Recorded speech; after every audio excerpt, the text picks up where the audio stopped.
Donc la dernière chose à faire, c'est les pattes. Donc il va falloir les placer là.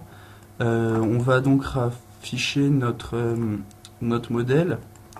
On va se mettre en vue de côté et on va partir encore d'un cube. Hop, qu'on va pouvoir déplacer ici. On va le grossir, rétrécir en hauteur. On va juste en fait finir le positionnement. Voilà. Comme ceci. De toute manière, vous voyez que c'est déjà pas à l'échelle au niveau des deux. Ça c'est parce que mon dessin est mauvais. On va faire un Edit Mesh, Insert Edge Loop Tool. Du coup, un ici et un ici. On va venir prendre nos edges sur les bords. Tac, tac, tac. On va faire R. On va rétrécir dans ce sens-là, dans ce sens-là. On va un peu le tirer vers l'arrière pour donner cette forme-là, comme ceci à nos sabots. On va ensuite prendre les faces du dessous, faire Shift, clic droit, Extrude Face, on fait R et on descend, on rétrécit et on descend ensuite. Pour avoir un peu ça. Voilà. Ce qu'on va faire, c'est qu'on va lever le sabot un petit peu aussi. Voilà. Check. Cette partie-là aussi. Oups, je me suis trompé. Voilà. Ça, on va le mettre comme ceci, en suivant un petit peu une forme de ce style-là. Hop. Voilà. On va effacer les faces, on n'en a pas besoin. On va prendre nos edges, on va d'abord juste, pardon, avant modifier encore ça. On va reculer un petit peu, ça on va l'avancer. Pas tant que ça quand même.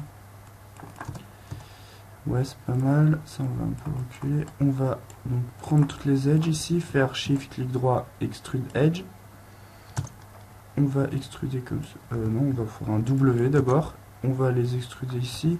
R pour rétrécir. On va le mettre ici, comme ceci, voilà. Pour avoir bien la forme, ça va être nickel. On va retravailler tout ça. Voilà. Ça, on va le baisser un peu et aller vers l'extérieur.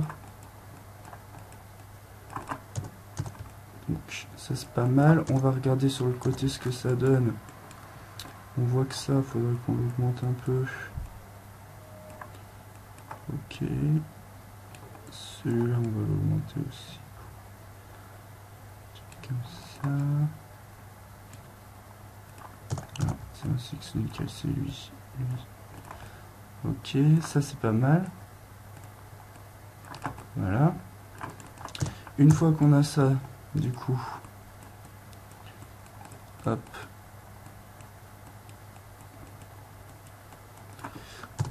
On va prendre toutes nos edges. Et on va encore les extruder, mais directement jusqu'à là. On s'occupera de faire cette forme-là après. Donc, oups, on les extrude jusqu'ici. Une rotation, un R pour rétrécir dans le sens général. Voilà, comme ceci.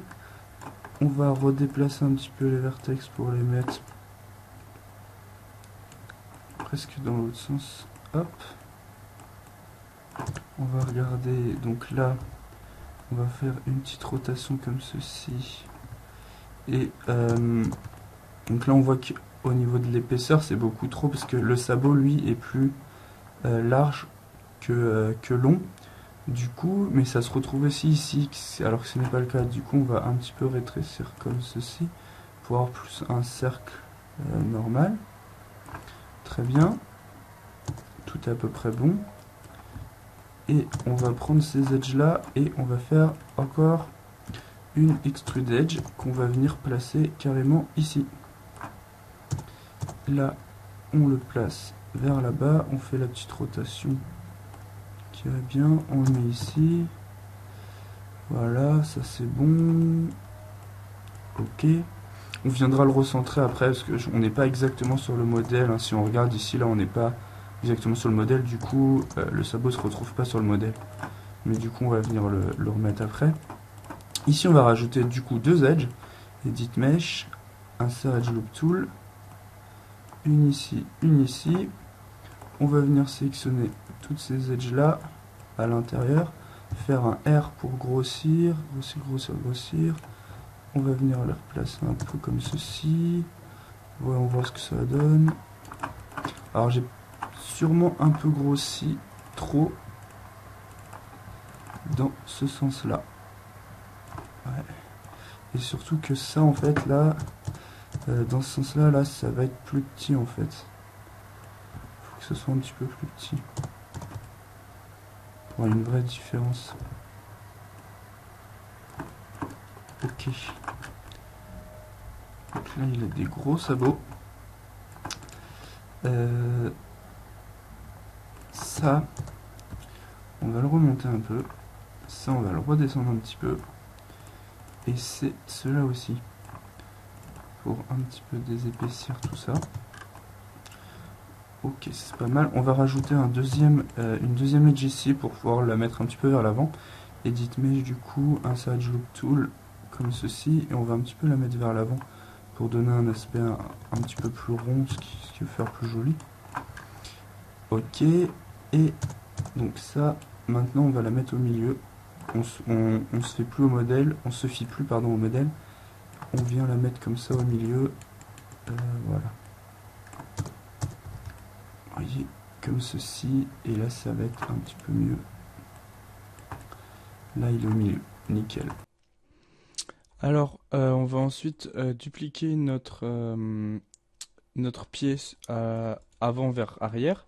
Juste avant, on va prendre le manipulateur, le placer avec DV au niveau de du croisement des edges. On fait CTRL D, on le déplace jusqu'à l'autre croisement des edges. Ok, on va tourner un petit peu vers l'extérieur nos pieds. Voilà. Ce qui va nous rester à faire, du coup, on va rapidement mettre un genre un petit peu de... On va le reculer d'abord. Et on va prendre toutes ces faces-là. Celle-là, pareil. On fait une extrude. Avec CTRL maintenu, on va prendre le petit carré bleu pour... Voilà, comme ceci. Pour réduire la taille de notre face. Encore un petit peu. On va le déplacer un peu vers le haut, comme ceci, voilà. On va refaire une extrude, donc Shift, clic droit, extrude, W, on augmente jusqu'à peu près cette hauteur. Et ce qu'on va faire, c'est qu'on va prendre ces edges-là et les faire revenir vers le centre. Voilà. C'est pour donner un petit peu un aspect de la laine qui arrive autour du pied sur les moutons, au niveau de la jointure. Hop, donc voilà. Prochaine étape, ça va être de réaliser la symétrie de notre mouton et ensuite on va faire les UV. Donc pour réaliser la symétrie, on va vérifier que en prenant toutes les edges là qui sont bien à 0, donc on les place en tout vertice. On va se passer en vue de dessus. On va appuyer sur X pour que notre manipulateur se colle sur la grille et on va aller sur le 0, comme ça c'est bon. Ensuite on va prendre chacun des objets et on va tout combiner avec un Mesh Combine. Voilà, tout est combiné en un seul objet. On va avec ceci donc faire le miroir de l'autre côté en faisant Mesh Mirror Géométrie. Donc là le miroir de l'autre côté ça va être en X+, très bien, et on va laisser Merge with Original et comme ceci. Donc voilà, comme ça notre mouton il est bien, le miroir a été fait. Maintenant on va mettre notre mouton un petit peu à l'échelle et on va le replacer déjà en 0. Donc on va le mettre comme ceci avec le centre entre les pattes au centre en 0. Comme ceci, voilà. On vient placer le manipulateur en 0 avec un D X et on vient se coller sur la grille. Et donc on va mettre notre mouton à l'échelle. Déjà on va définir l'échelle. Donc Maya lui il compte en unités, donc des unités tout court. Quand on crée un cube de base comme ceci, il a une unité de 1 par 1, quand une longueur de 1 par 1 en unité Maya. Donc nous, on va lui mettre 10, comme ça on va multiplier, et on va dire que 10 ça fait 1 mètre. Donc en gros qu'une unité Maya c'est 10 cm. Et on va faire que notre mouton, on va le rétrécir pour qu'il fasse 1 mètre de haut à peu près, voilà, comme ceci. Comme ça on sait que notre mouton fait 1 mètre de haut, et tous nos objets, on va pouvoir leur donner une taille proportionnelle à ce mouton. Donc une fois qu'on a fini ça, on va supprimer l'historique de notre mouton, edit dead by type history, on supprime les transformations avec un freeze transformation, on va regarder dans notre outliner notre mouton. Alors là on a encore un cube, c'est le cube qu'on a supprimé tout à l'heure, on peut le supprimer. On va supprimer nos images planes parce qu'on n'en a plus besoin. Nos caméras front et side qui sont affichées là, qu'on voit ici, qui ont été affichées car des images planes, pardon, on va les masquer avec un CTRL H. Et notre mouton, on va changer le nom en faisant un double clic et en l'appelant Chip Poly. Voilà, comme ceci. Et là, on va enregistrer notre scène. Il va falloir déplier les UV de notre mouton. Alors pour ceci, on pourrait utiliser Maya, mais Maya, vraiment, son système de dépliage UV devient vraiment assez vieux. Du coup, je vous propose d'utiliser Blender pour le faire. Et donc, on va exporter notre mouton pour qu'il soit utilisable sous Blender. Donc, il suffit de le sélectionner, de faire un File, Export Selection, on ouvre avec le petit rond, et on sélectionne dans File Type OBJ Export. Si jamais vous n'avez pas OBJ Export dans File Type, c'est que le plugin OBJ d'export en OBJ n'est pas activé sur votre Maya. Alors comment est-ce qu'on l'active? Il suffit d'aller dans Windows, Setting Préférences, Plugin Manager, et là vous descendez et vous trouvez OBJ Export qui se trouve juste ici. Et vous faites Load. Ça va le charger ici, et si vous faites Auto-Load, ça va le charger à chaque démarrage. Du coup, on va le faire. Moi, il était déjà activé, mais vous activez-le si c'est pas fait. Et ensuite, on fait Export Sélection en OBJ, Export Sélection, et on va l'appeler Ship No UV, car pour le moment, les UV sont pas encore faits. Export Sélection. Du coup, Maya nous a exporté notre objet en OBJ, qui va être ouvrable avec Blender. Donc ça, on va se retrouver dans la prochaine étape avec Blender pour déplier nos UV.